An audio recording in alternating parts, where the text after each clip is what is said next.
Bonjour à tous, j'espère que vous allez bien. Je m'excuse donc de cette absence. Je vous fais cette petite vidéo pour vous expliquer donc le cours. Vous avez déjà travaillé sur la première partie du cours, qui était donc sur le théorème de Thalès, qui nous a servi à démontrer, plutôt à calculer la longueur d'un des côtés, dans une configuration de Thalès. Eh bien, maintenant, j'ai regardé les exercices que vous avez faits et je vous dis bravo à tous, franchement. Vous êtes bien investis maintenant. J'ai bien vu que vous avez bien soigné votre rédaction, donc je vous félicite pour ça. J'espère que j'aurai bien fini de corriger pour vous le rendre. Et donc, voilà, on va pouvoir commencer donc cette deuxième partie, qui est donc démontrer que deux droites sont ou ne sont pas parallèles. Eh bien, qu'est-ce qu'on va utiliser avec ça ?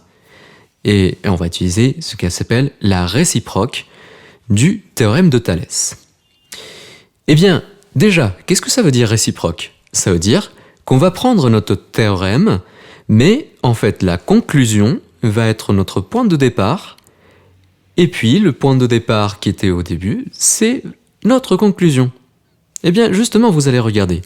Donc, qu'est-ce qu'il nous dit ? Si les points A, B, M d'une part, et puis les points AC et N d'autre part, sont alignés dans le même ordre. Donc ça, c'était la première condition. C'est similaire à celle qu'on avait avant. On peut aussi le dire comme on l'avait fait avant, c'est-à-dire que on a deux droites qui sont séquentes en un même point. Donc c'est tout à fait valable. Vous pouvez dire soit que les droites sont séquentes en un même point. Bien sûr, il n'y a pas de problème à l'énoncer comme ça. Mais ici, j'ai voulu rajouter donc une autre possibilité pour cette partie, c'est-à-dire dire qu'on a trois points qui sont alignés d'une part et trois points qui sont alignés d'autre part. Donc ça, c'est la première partie.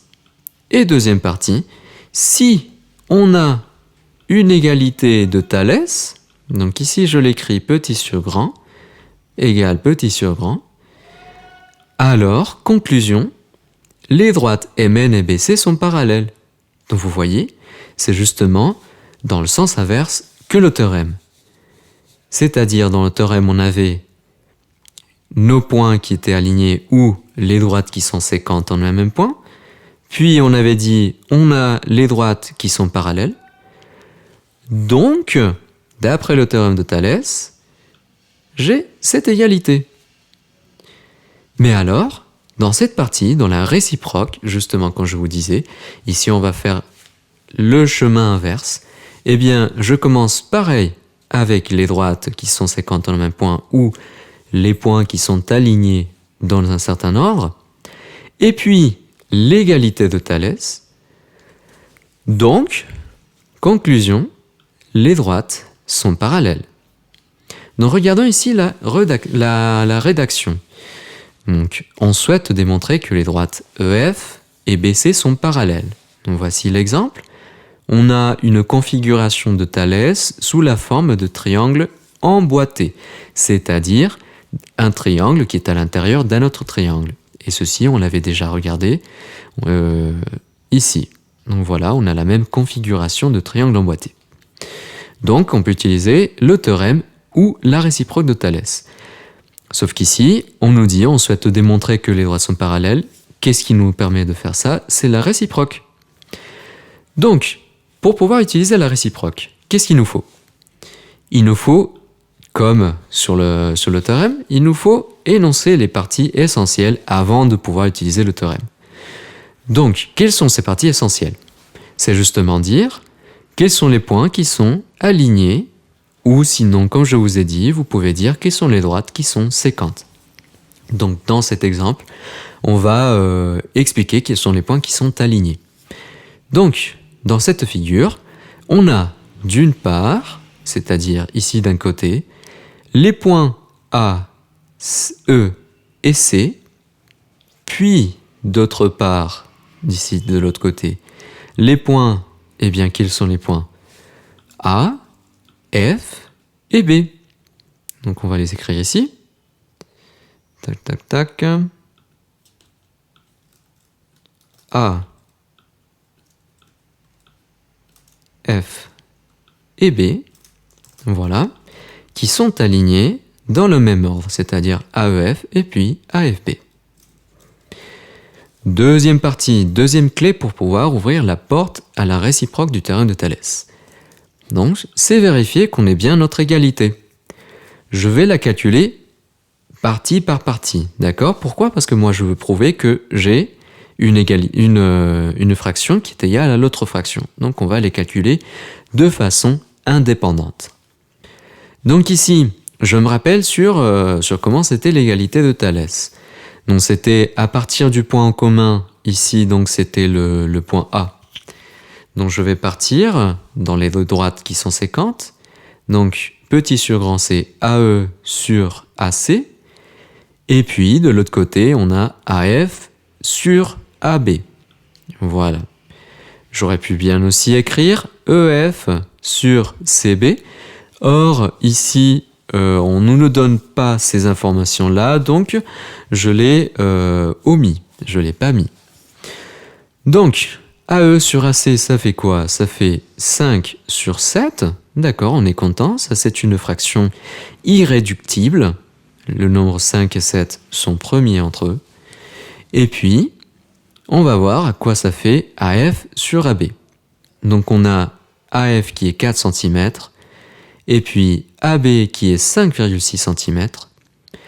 Donc, on va essayer de trouver une simplification de cette fraction, une fraction égale à ça, pour prouver qu'on a une égalité. D'accord?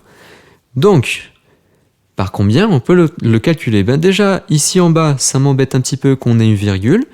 Donc, je vais, allons-y, multiplier par 10 en haut et en bas. D'accord?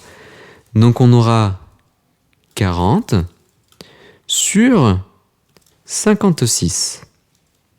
Voilà, comme ceci. Donc ces deux nombres ici, je peux le simplifier.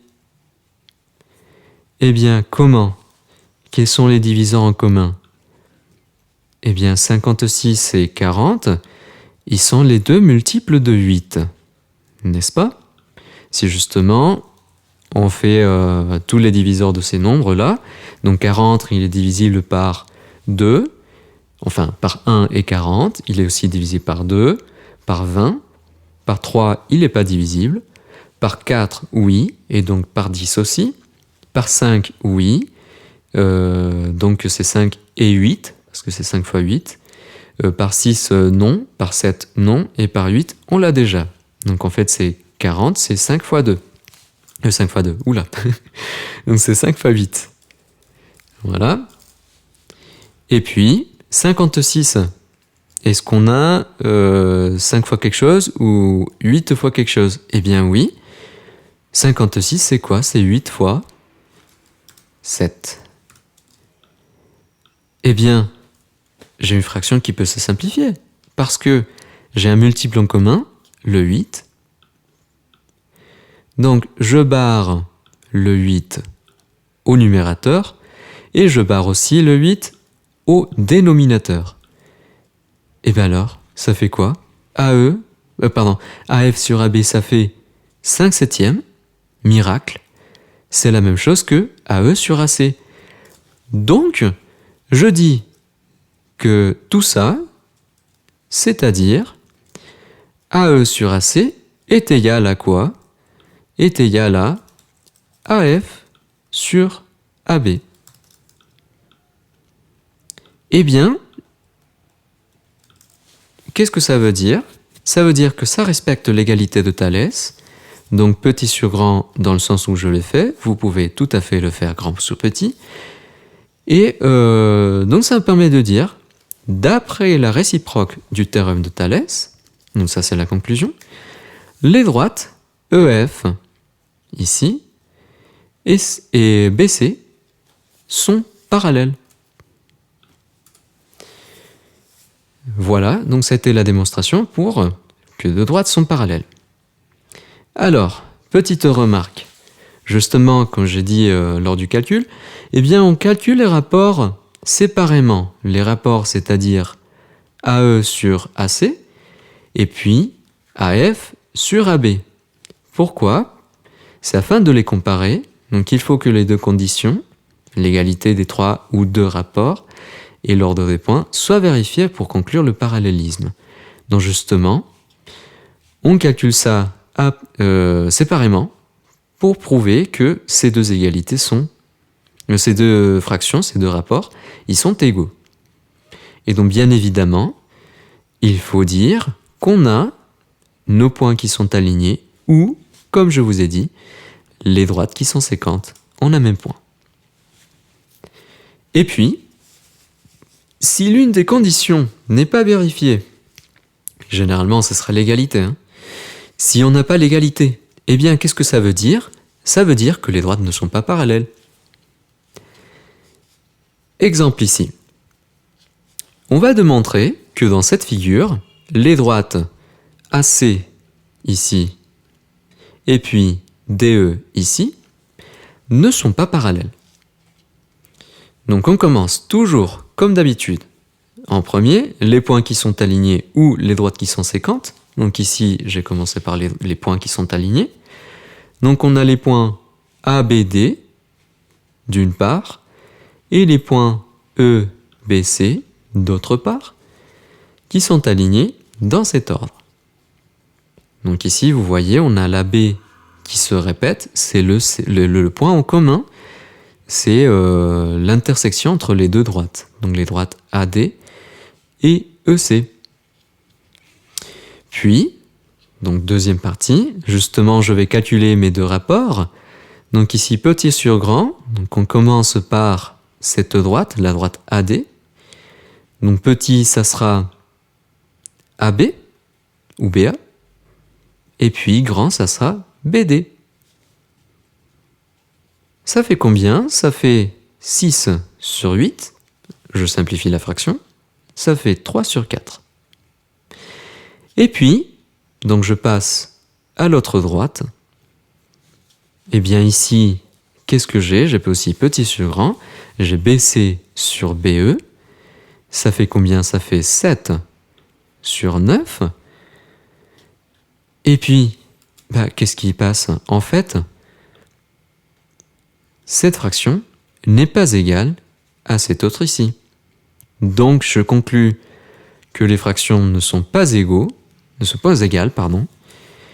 Eh bien, l'égalité de Thalès n'est pas vérifiée.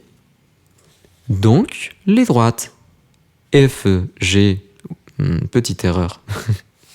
Donc, c'est pas FG, mais ce sont les droites AC et ED ne sont pas parallèles. Parce que, justement, on a vu, on n'a pas l'égalité de Thalès. Et donc, petite remarque, ici, dans cette partie, juste pour vocabulaire, ce n'est pas une exigence que vous apprenez ça comme ça, mais voilà, c'est bien de le savoir. C'est que ici, on a utilisé ce qu'on appelle la contraposée. La contraposée du théorème de Thalès. Eh bien, qu'est-ce que c'est une contraposée? La contraposée d'un théorème part de la conclusion fausse. Donc ici, l'égalité n'est pas vérifiée. Et on en déduit que la condition initiale est fausse, c'est-à-dire que les droites AC et ED ou DE ne sont pas parallèles. Voilà.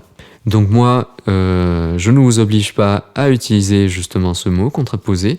Pareil, dans le brevet, on ne vous demande pas de cette partie de la contraposée. Vous pouvez tout simplement rédiger cette partie pour démontrer que les droites ne sont pas parallèles. Vous pouvez rédiger de cette façon.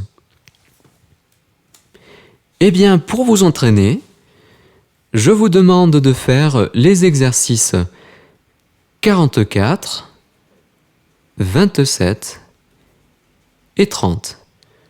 Pour les plus aventuriers, il y a l'exercice 45, où en fait, il faut d'abord faire le théorème, et puis la réciproque. Voilà. Eh bien, je vous souhaite un très bon travail, et puis je suis désolé de mon absence, mais voilà, je suis en une réunion pour une formation que je vais avoir. Donc merci beaucoup pour votre attention, je vous souhaite un très bon travail et on se dit à la prochaine.